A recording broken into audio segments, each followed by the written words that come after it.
Hello, everyone, and thanks for tuning in to LandscapeToday.net's weekly Weather U.S. Outlook. I'm Day Weather Meteorologist Don Day. Lots to talk about. There will be a lot going on for those of you in the snow removal business.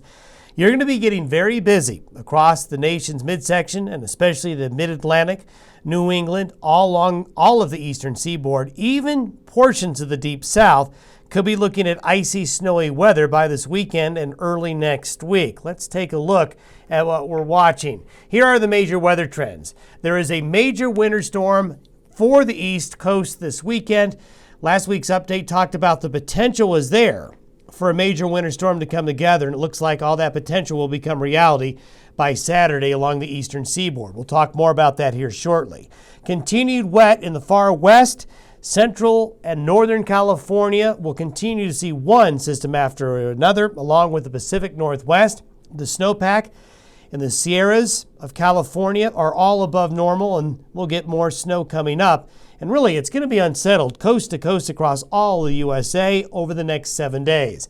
Let's take a look at the jet stream pattern. It's generally in a west-to-east flow across the west. We have this dip in the east. That dip, of course, responsible for the much colder temperatures in the eastern half of the nation this weekend. But we're going to see this change. As we get into Friday, we see a buckling jet stream. Low pressure along the west coast, high pressure in the nation's midsection, and then low pressure dipping here along the east coast. This is a textbook setup, folks, for a major east coast storm. The water temperatures are very mild here along the Atlantic coast. Warm ocean waters combined with the Arctic air that came in this weekend is going to set up a zone where it will be very easy for a deep area low pressure to form along the eastern seaboard by Friday and lasting into the weekend.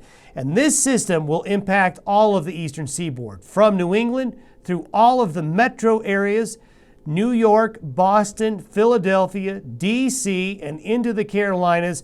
We're looking at significant snows. This is the type of storm that could easily drop a foot in the metro areas.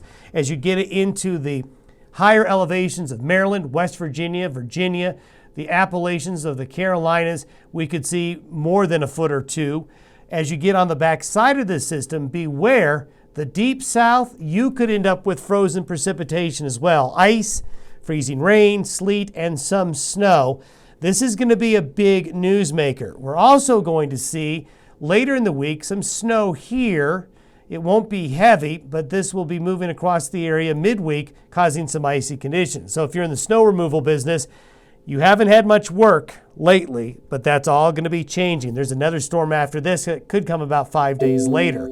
So let's take a look at the precipitation totals over the next 15 days. And what we see over the next 2 weeks is a lot of precipitation in the eastern half of the nation. Anywhere where you see red and orange, that's anywhere from 2 to over 6 inches of liquid. A lot of this precipitation you see here, west and northwest of this line, could very well be in the form of frozen precipitation. Looking out west, boy, it just continues to be wet. In central and northern California and the Pacific Northwest, that goes unabated.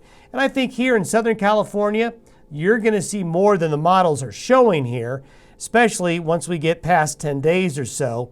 El Nino is really throwing a lot of Pacific energy into the western United States as expected. But now what we're seeing are pieces of that El Nino storminess coming across the southern tier, coming up the east coast, colliding with that cold air off the coast and the warmer water along the Atlantic shore, really setting up for more stormy weather in the coming weeks. Thanks for tuning in to LandscapeToday.net. I'll update you next week. I'm meteorologist Don Day.